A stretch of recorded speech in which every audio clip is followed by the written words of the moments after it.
Please bear with me just for a minute, and I'll be with you.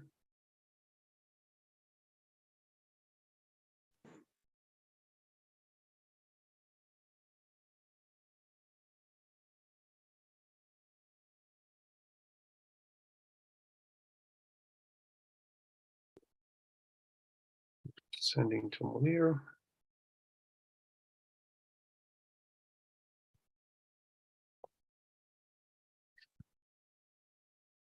I hope it will work. So, well, today is 20th of May, 10:31 UK time. It is a pleasure to return and be here with you guys again. I missed you all last week. So, as Pablo is already in the prayer position, I'll ask Pablo to do our initial prayer. Dear friends, let's calm our minds and elevate our thoughts towards our Master Jesus, and let's ask him and our spiritual friends, benefactors, that we all have a nice session today. May the knowledge that will be shared today raise our curiosity in knowing more, searching for answers, questioning.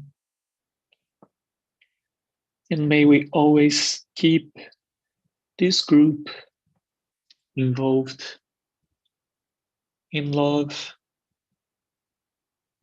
with good vibrations, and always with the aim to evolve as we learn more. I now ask permission for us to start today's session. Thank you. So be it. Thank you, Pablo. So let me share with you all our book. And here we are. So let me just make it a bit smaller, or I cannot read. That comes over here. And just a quick reminder, this is not a lecture, this is a study. You all are more than welcome to participate with your experiences, with your questions, with your doubts, because that's what makes this a nice study. Sometimes we are looking for a place to ask questions. We feel like a bit ashamed of asking the question, or we feel like this is not a right place to do it. But here, we all have the opportunity to express ourselves and perhaps to move on from a question to something a bit more solid, all right? So, I was told that you guys finished the last chapter last week, and we are starting today psychography, right? Chapter 13. Indirect psychography, baskets and planchets. This was pretty much the beginning of the communications when the Spiritism will start to put things together, when Kardec started to put things together. Spiritist science has progressed like all the other sciences, but even more rapidly. Only a few short years separate us from the primitive and incomplete methods that we trivially called table turning, to where we are now, communicating with the spirits as easily and quickly as ordinary persons do amongst themselves, and by the same means speaking and writing. Hi, Pablo. Hi, Guilherme. I think we read this last week. We did. No. Yes. So yeah, we talked about planchettes and baskets. I don't know. I don't remember where we stopped, but We yes, but it was Today is chapter Oh, sorry. those Sorry. mediums. Yeah, Oh, sorry. I misread Munir's message. It's the last chapter. Oh, dear. Yes, he It's the did. next He did it. chapter. He did it. It's the 14th. Sorry, I beg your pardon. Oh, lovely. Yes. We're talking about mediums today then. It's a bit better, isn't it? Yes. Because we all don't want to go back to the planchettes and turntables, I guess. Now that we realize that we can go in a simple way, we don't need that, right? So mediums, and there are several types of mediums. Physical effects, electrical persons, sensitive or impersonable mediums, hearing mediums, speaking mediums, seeing mediums, somnambulistic mediums, healing mediums, pneumatographical mediums. Those are the type of mediums that were listed by Kardec at that time. Every individual who senses the influence of spirits to any degree of intensity is a medium. And I could catch a conversation before we start our study today about healing. That was very nice. That was very nice. What is healing? Healing is the ability that we train ourselves to use our mediumistic characteristics to help others. Why am I speaking about healing? Because potentially we all can heal. I, in particular, don't like that word because I think it's too much. It's like we are promising something. If I'm a healer, I will heal. If I don't do it, what are the expectations of the person who's expecting to be healed? So me personally, I don't like much that word. Not the mechanism, not the action, but the word itself. And as we all are mediums to a certain degree, we all can do healing. We all can alleviate pain and sorrows. But how can we do that? Well, I would strongly recommend people to study the mechanism of this mediumistic phenomena.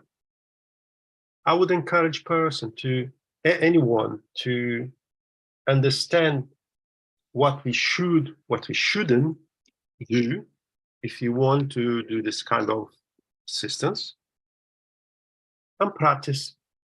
As everything in life, practice is a must in our work, in our group, with our mediumship characteristics. It is important to understand that we all can alleviate someone.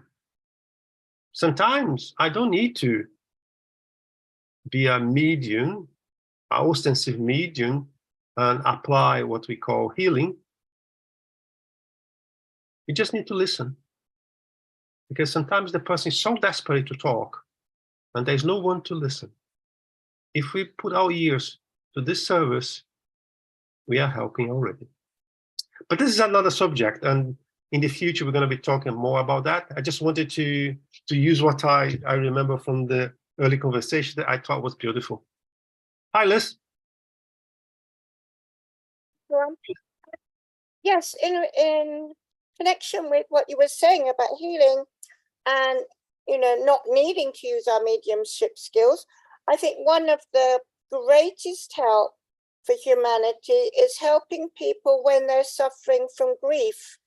And especially with the studies that we do, being careful not to breach their free will, but with the understanding that we have, that is not the end of life per se. I think that's a very good method of healing or, listening for people. Yes, it is. You're right. Just one thing I like to remember, everyone. We are not here to convince anyone. if I may say, we are here to share our experiences.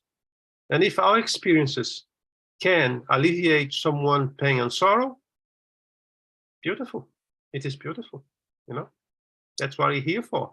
We are studying, we are preparing ourselves to, when the time is come, someone asks for our assistance, perhaps we'll be better prepared to alleviate their pain.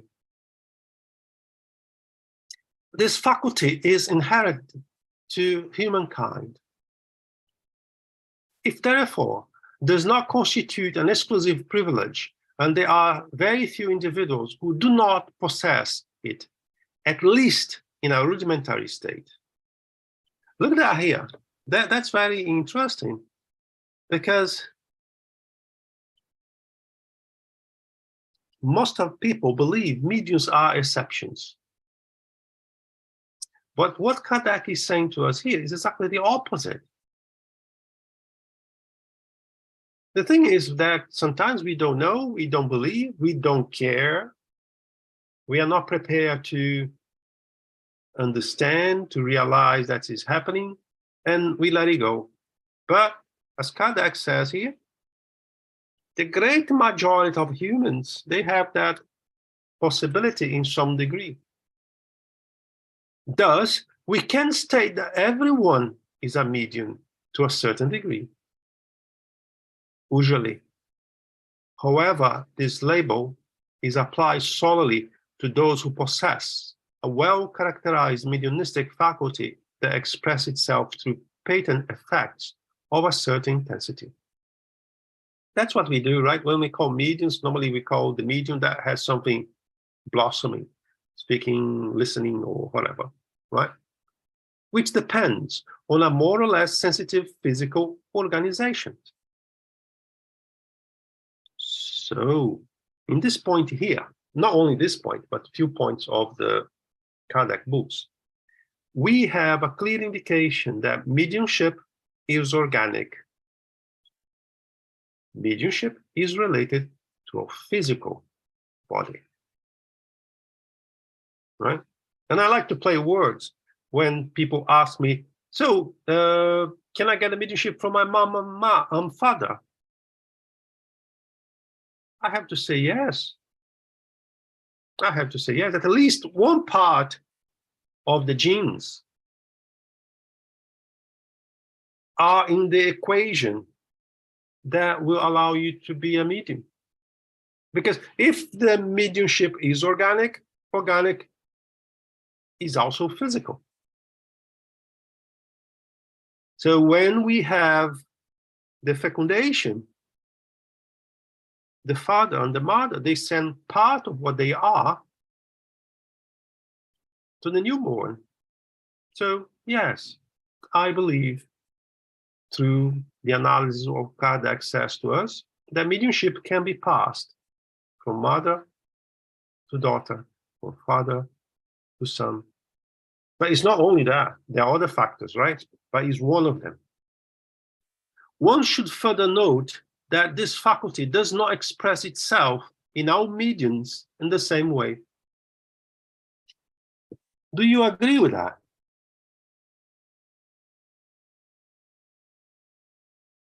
Well, possibly you don't agree with anything because you never replied to my question. So I will answer my own question. Well, I can answer you from my experience in my SSL face-to-face group, because we have someone there who does the healing called Jack, and he was saying the other night, you know, he doesn't, you know, hear any spirits. You know, he says, I feel it's just the healing spirits who come to me. So he is very much, and he's quite old, you know, I would say probably 70, late 70s or over. And he's said he's only ever had the impression of the healing spirits around him. I mean, maybe it's also about what we believe, because if he always says that, maybe he only experiences the healing spirits. But definitely he has the healing spirits around him. When he does the healing, you feel like somebody has put some very warm thing on your head. He certainly is working with the healing spirits, yeah. Hi, so very good point. Very good point indeed. And every medium is different. The degree of sensibility of medium A to medium Z is entirely different. Entirely different.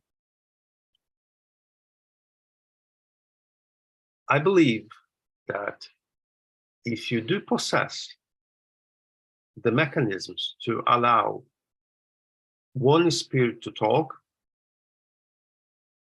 is the very same mechanism to any spirit to talk.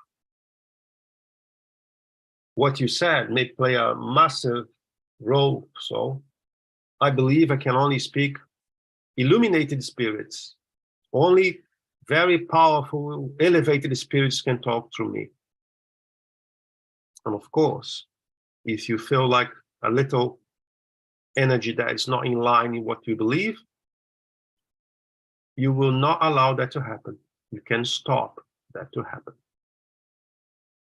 But the mechanism, the organs are there. So I believe any spirit can utilize this mechanism.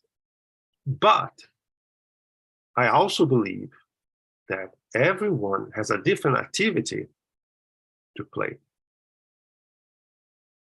So perhaps someone is here on earth only to do a type of work. In my lifetime, the best example I ever had was Chico Xavier. In my lifetime, I could not see a more elevated medium, a higher moral amongst the spiritists, in my opinion, was Chico Xavier.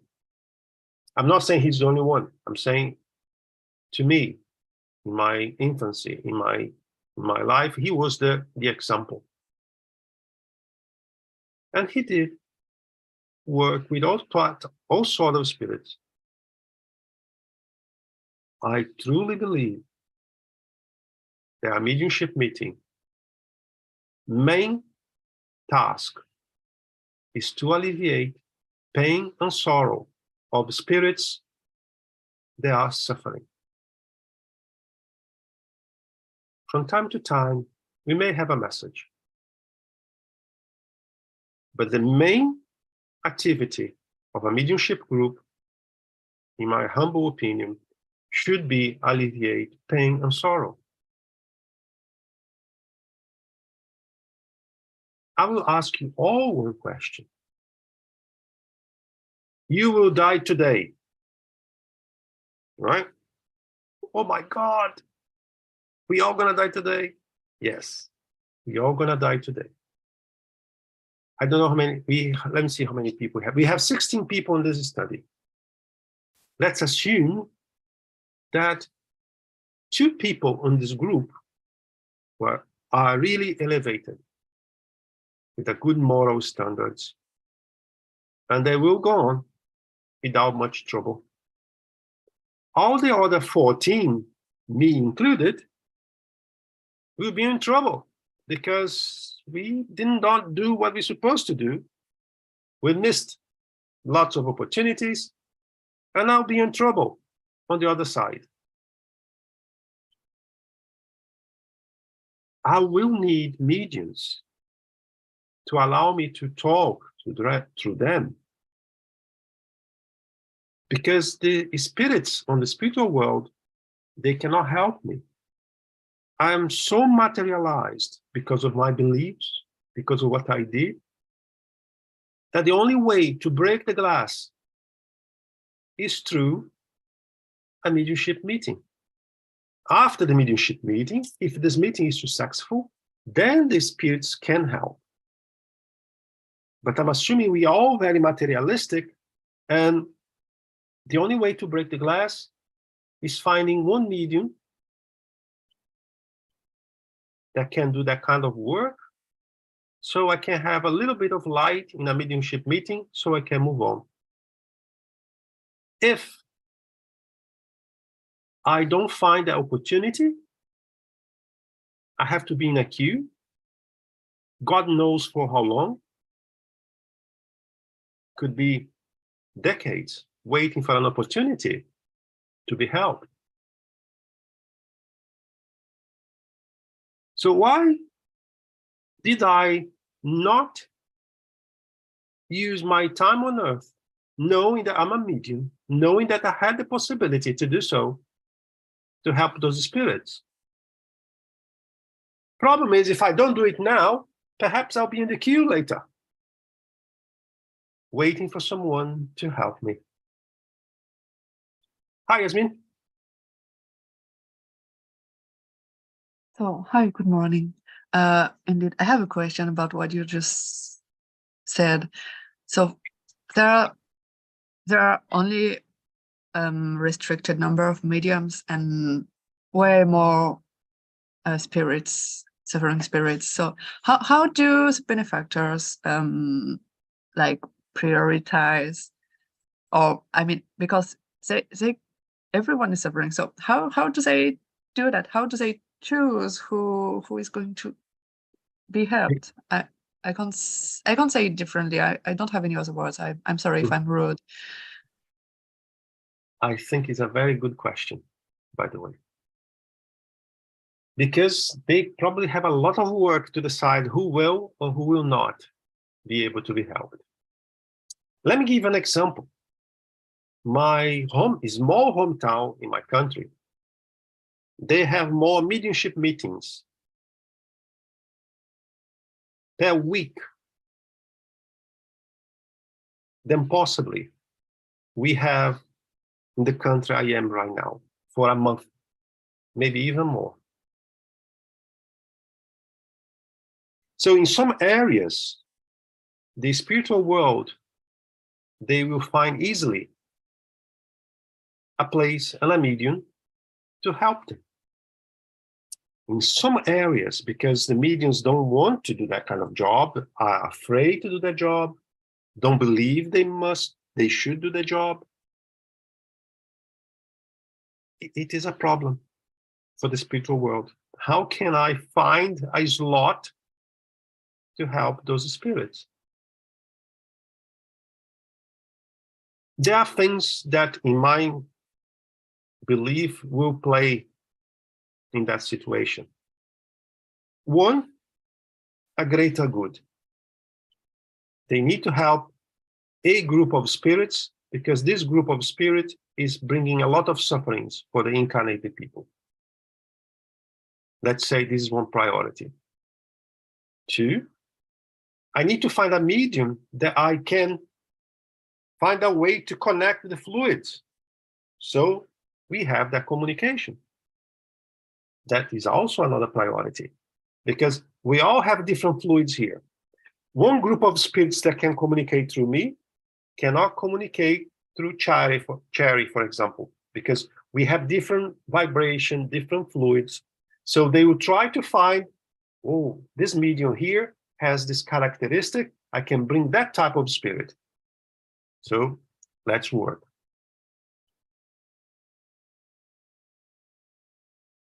But with what I have seen recently, I believe the priority is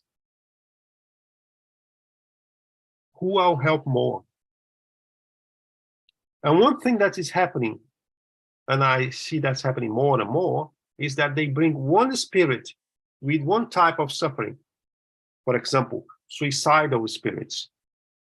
They bring one.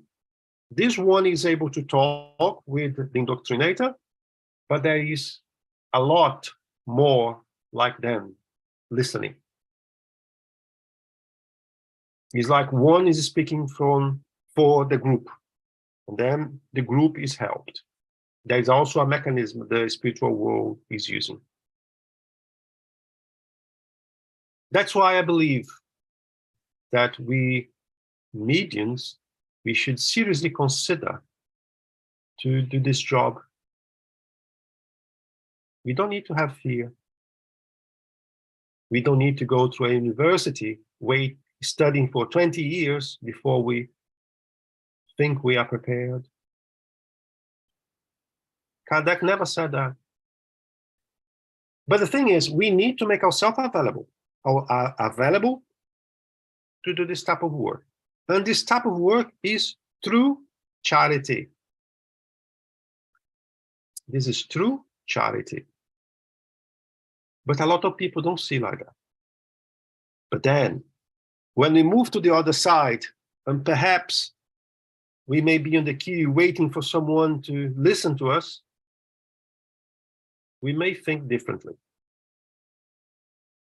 Did I answer your question, Yasmin? Good.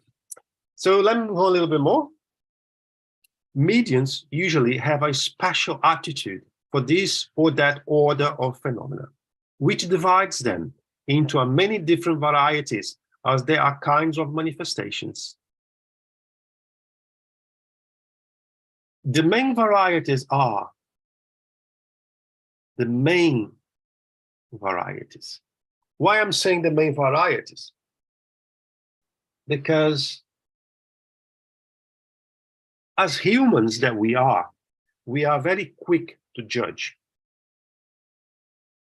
And I saw people in the past saying that the only type of mediumship that exists are those here that I just highlighted. And when a teenager came to blossom their mediumship, we could not find in any of those descriptions here. It was a different type of mediumship. But here we say what Kardec says, the main varieties. So that means they are not the only ones. Why I'm saying that to you?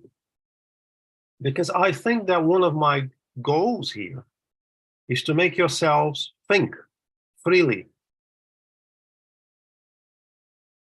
to make yourselves have questions, to make yourselves do some research by your own.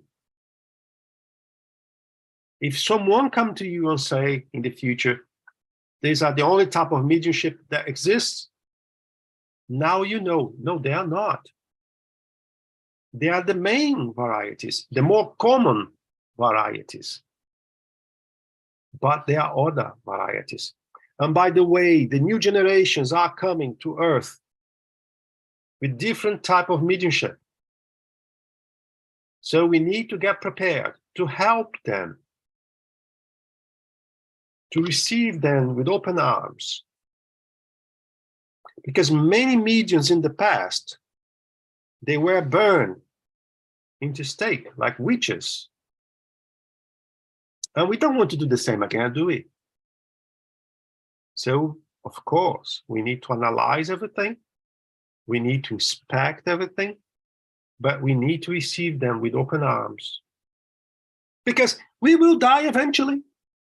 And if we go back, let's say in 50 years' time, with a different type of mediumship, we hope someone will be open enough to receive us with open arms, using Kardec as a foundation, but open at least to listen, to understand, and perhaps find the help that we will need. The main varieties are physical effects mediums, sensitive or impressionable mediums, hearing, speaking, seeing, somnambulistic, healing, pneumatograph, writing, or psychographical mediums. So now we go one by one. And before we go there, I'll go back to that list here. We may have a medium that is in between both descriptions. I can write, I can listen. I can see, I'm also healing. I am psychographical, I'm somnambulistic. This is just to give us a reference to understand better those characteristics. And a medium that today can only write tomorrow she may start to hear and to talk. As we become available and we are serious about it, the spiritual world will also see this medium as a serious person. Imagine us here that we don't have many mediums trying to help this type of work. When the spiritual world sees someone available, they will be very happy. And they will perhaps give a little boost on the person. She is writing, but she will help more if she allows the cacophony to happen. So the spiritual world will work together with the medium. So eventually the medium will start to talk as well. That's just for now, to bring some food for thoughts. Physical effects medium. Oh, there is a message here. Just a minute. Let me see. What is that? Okay. Physical effects medium. Physical effects mediums are particularly able to induce physical phenomena, such as movements or inert objects, noises, etc. They may be divided into facultative mediums and involuntary mediums. We already spoken about raps, noises, things, right? So to have those phenomena around us, we need a medium with physical effects characteristics.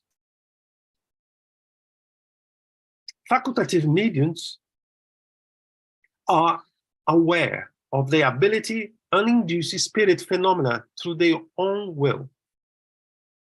We have different names. Mirabelli in Brazil. We have Douglas Home in Scotland. We had so many that we can find over the books.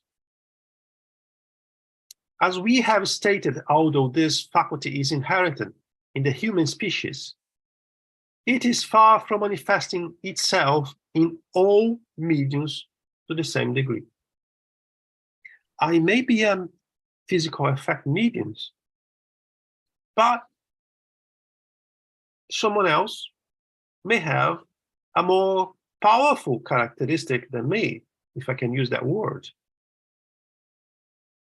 However, if there are a few individuals who do not possess it at all, there are even fewer who can induce impressive effects, such as suspending heavy objects in midair, moving them through the air, and especially inducing apparitions. The simplest effect involves the rotation of an object, raps induced by the lifting of an object, or raps produced internally in the object's own substance.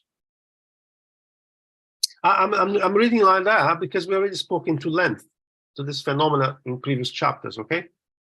Although we do not attribute any major importance to these phenomena, we nevertheless do not believe they should be slighted.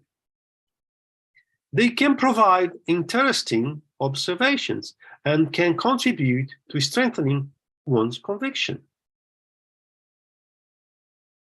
And then I have a question for you. If tonight, when you start to prepare to go to your bed, when you switch off your lights, you start to hear some noises, doors opening and closing, what will you do now that you know that it is a mediumistic phenomena? Will you be scared, by the way? There's a lot of people lying here saying, no, I won't be scared. I'm very spiritist. I will be there. I'll be very happy to hear that. I don't believe To you be at all. to be honest, Guilherme, I would be shaken like I a know. green leaf. I like your statement very well. I'll be Because praying like crazy. Sorry. I'll be praying like crazy. yeah. Hi, Osoli.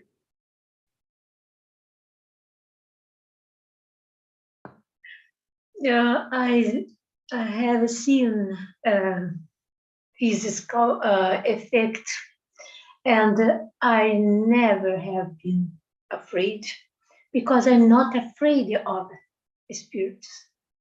They don't do something to me. they want something, and maybe I attracted them well, because I am a little medium, and maybe somebody in my house or somebody in this building at a live here. So I never, and I say again, never afraid. It was only one time, and in the beginning, because he needed this help. I know I was a kind of a salvation to him. I saw him. So now one manager in the harbor, and he can't in the sea and can't swim. For example, this is my feeling. And he talked to me, and he would like, I try and I fight and I be, oh, she's help me and help him or help me. And so suddenly he slapped me. So I was free. And that time I was not afraid, but I didn't know. It was in the beginning. I didn't know what I could do. Now I know. We must do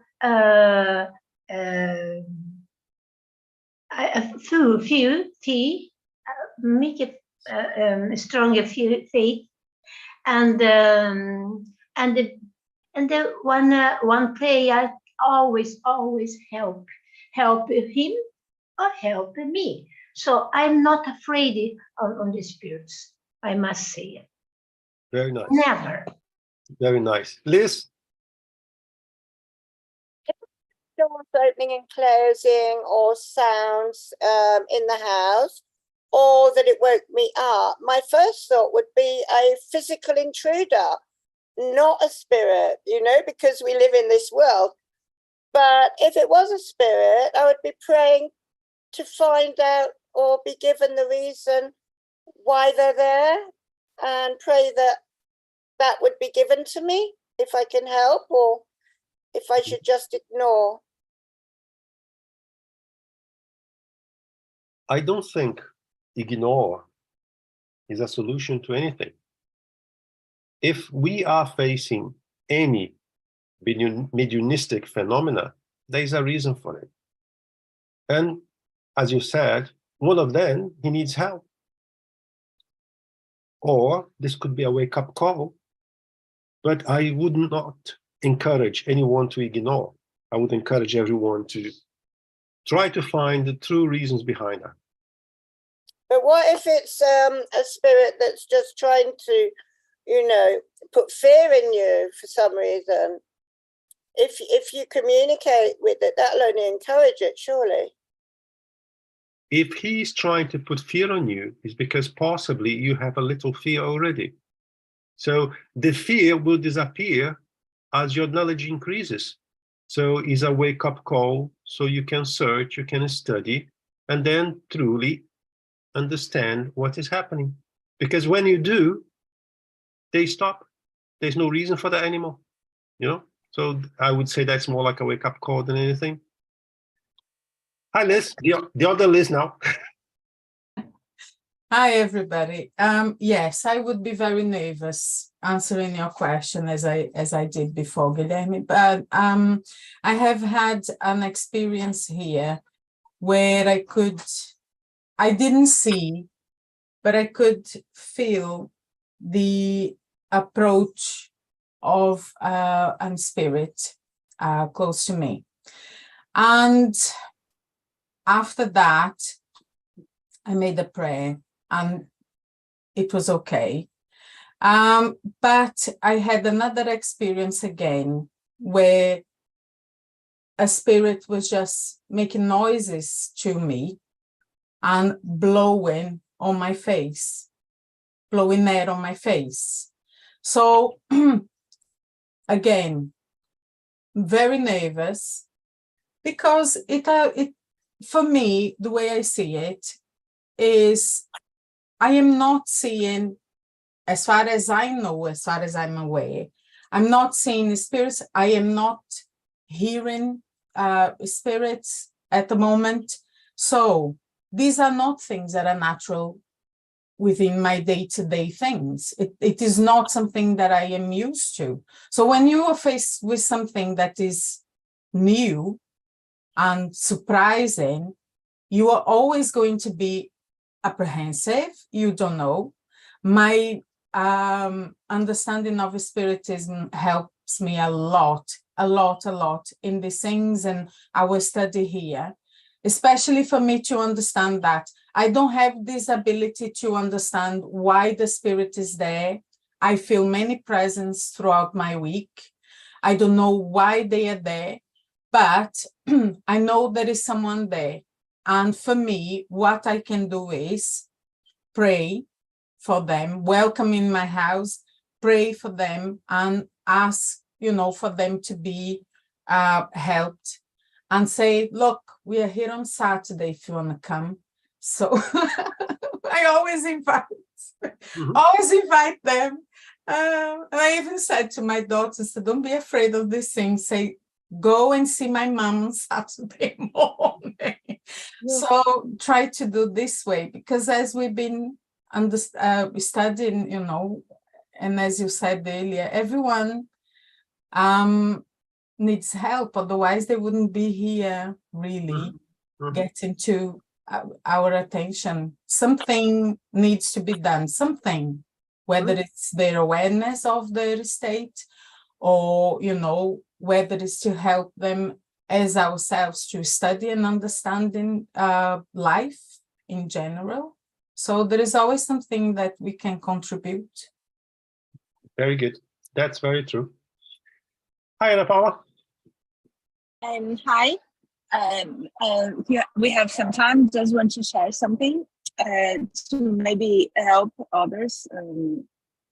The beginning started as a wake-up call, really, and was what brought me to the Spiritism, to the studies, and also the physical things. I would say was a lot important for the whole house, for my husband also to understand what I was going through and the way I should follow, let's say. And so after a long time, of course, prepared, learned with a lot of spirit center that I contacted in Brazil, how to act and to send prayers and send them to the mediumship where they are there. And after here with our own mediumship in meetings in our spirit center is easier, so we can ask some help or ask mentor the worker spirits to help them. This in my mind now, it doesn't happen often of physical things. But I would say that, like Elsie said, I never saw someone acting. And I think I know her because I know her mediumship and she is like that. But I would say most of the people would have the reaction my sister have because she's a Brazilian spiritist also. And she was sure that she would act normal. And she told me this 2 weeks ago when we left together until now. She was so afraid in that moment that she started to scream, the blood of Jesus has power. Like in the church, she's not even evangelic, she is a Catholic, but she came from inside that fear so big. And she, the Saint Jesus was stable there. So she forgot everything she studied about. The fear was so big. And I would say it would take some experience to get to the level of Elsie to deal with, but it happens with everybody. I would hope it happened with everybody at some time that wake up, at least for that wake up call, like I said, if you are medium, that you're going to experience this, to make sure that your way is that, and that in other ways, that's not just being at home listening things. Yeah, thank you. Very nice. Very nice.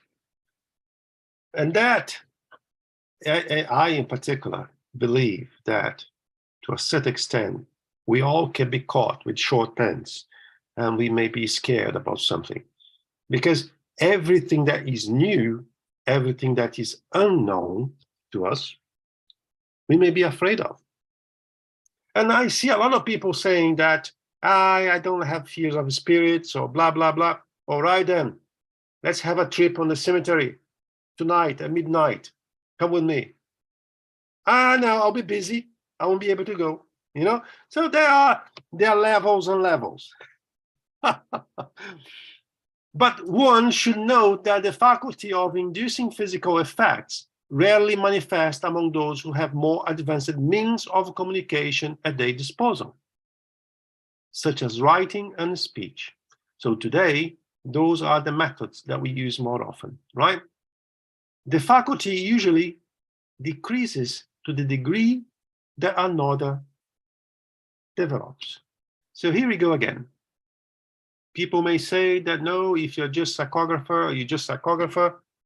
But we have here another word from Kardec saying that mediumship develops. How mediumship develops? Number one, study. Serious study about mediumship. Number two, devotion. Yeah, that's the word, devotion. Be available to help the spirits that are in need. And when you become available, as I said in the beginning, the spiritual world, they want to work with you because you are there, you are available. They can count on you. So they will give you a little push to do something else. Through charity. Through charity. Because sometimes we think we are doing charity, but we are doing material charity. We are giving food, we are giving whatever you want. But true charity is not only material, it's moral charity. When we really realize that, and we do that without asking anything in return, then we truly understood charity. Hi, Osaline. Excuse me, when I must say that I think it's serious to start a mediums group with Swedish people here, and they agree because they know to then to study the mediums book, and they are mediums. The three mediums, and I would like to know, and I will ask when the time is time, ask to the spirit if we are really prepared, because I know, and I have been working, not now, because the pandemic is out. And I work here with you, Guilherme, because you invite me. I am so grateful. Oh, very, very, very. And I have another one person in Angola. And but I feel, indeed, I feel I need more. I feel we can do more, because they spirits, there's so many, they need help.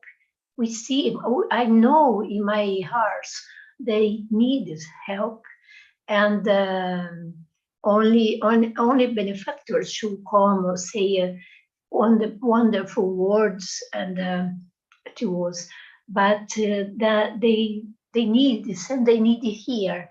They works with you, so they need this here than help they all have. And I would like, but I will ask, I'm asking you to in the maybe talk to you in the in the private. And Ana Paula, I know very well because he is from Scandinavia too. And I will talk to her. My sister, Yes, thank you. we need people trying to work. If the people is available to work, you just need to get together and start. That's simple as that. Get people together, make them aware that they need to study permanently, start. If you're waiting for something to be perfect to start, you will never start anything in your life. Not in this world. If you do have people that share the same view in regards to charity, in regards to study, serious people willing to, you have all you need to start another job. All right. So we have 10 minutes. So I will move to, I think we can go to the 161. Involuntary or natural mediums are those who exert their influence without realizing it. I would say that the great majority of people are like that.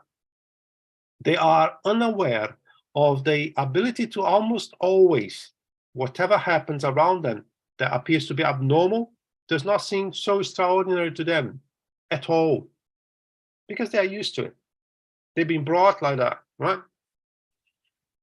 These matters make up part of who they are, exactly like persons gifted with second sight, but who are unaware of it.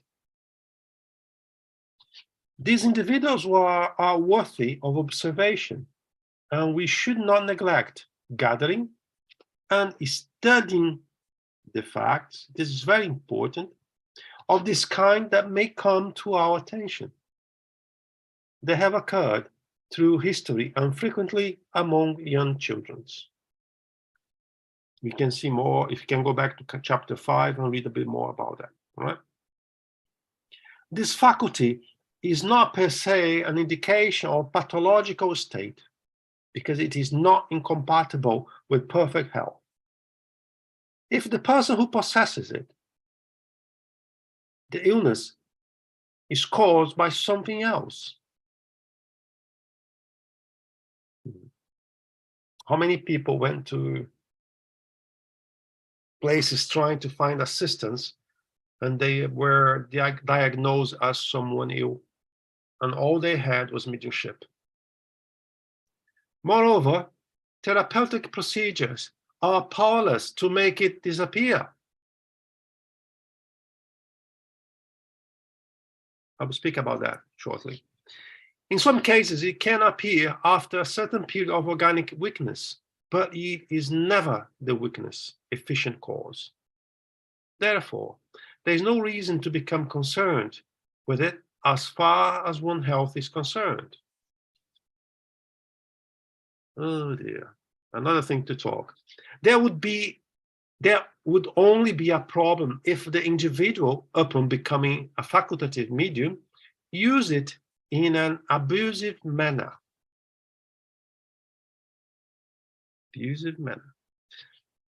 For then, there could be an excessive emission of vital fluid, which could then result in organic weakness. We have 6 minutes, so I promise that I will speak more about that when we return next week. But I want to talk about something here. Human beings, they like to interpret what they feel comfortable with. Quite often, when they start to analyze something that does not match what he or she believes, he turns the direction, because I don't want to hear that.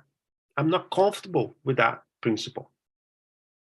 But we should evaluate every single subject from more than one side to allow us to fully understand the phenomena or the mechanism behind the phenomena, right?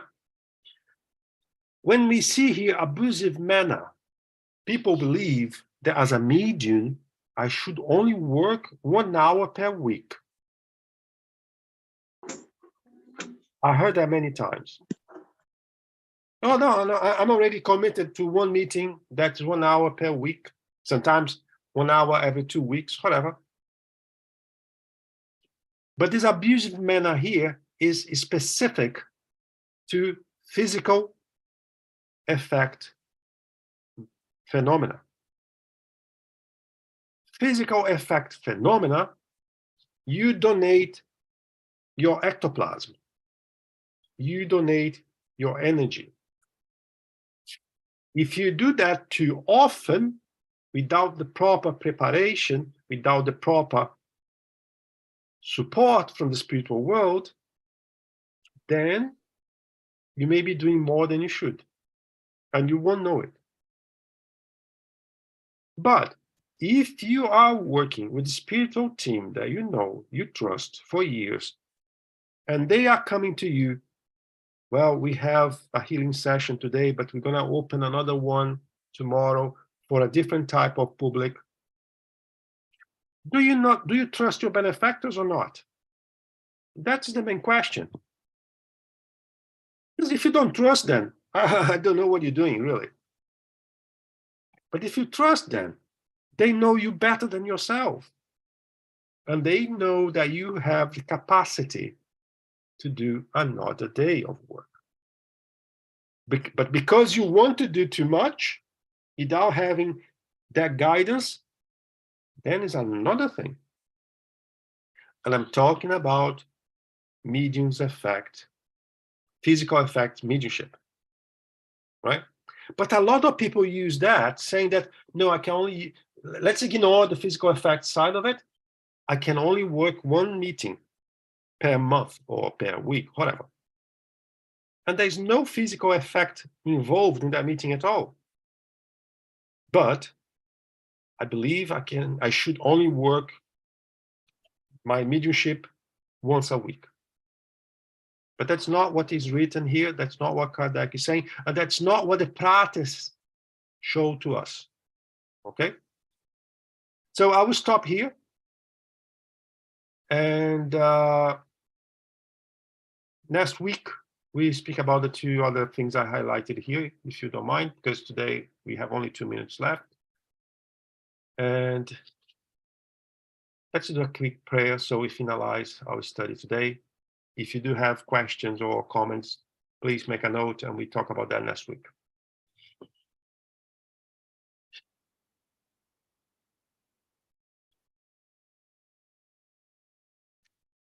My brother, Jesus, many thanks for the opportunity to be here again among brothers and sisters who are willing to open their eyes, broaden their possibilities, using mediumship as a tool to practice charity. That your benefactors, all spiritual friends, could point us all into the direction of love and charity, today and always. So be it. So be it. Thank you very much, everyone. And I am looking forward to see you all next week, if I may. And I hope you have a wonderful weekend and enjoy all your families. Take care. Bye. Bye. Thank you. Bye bye.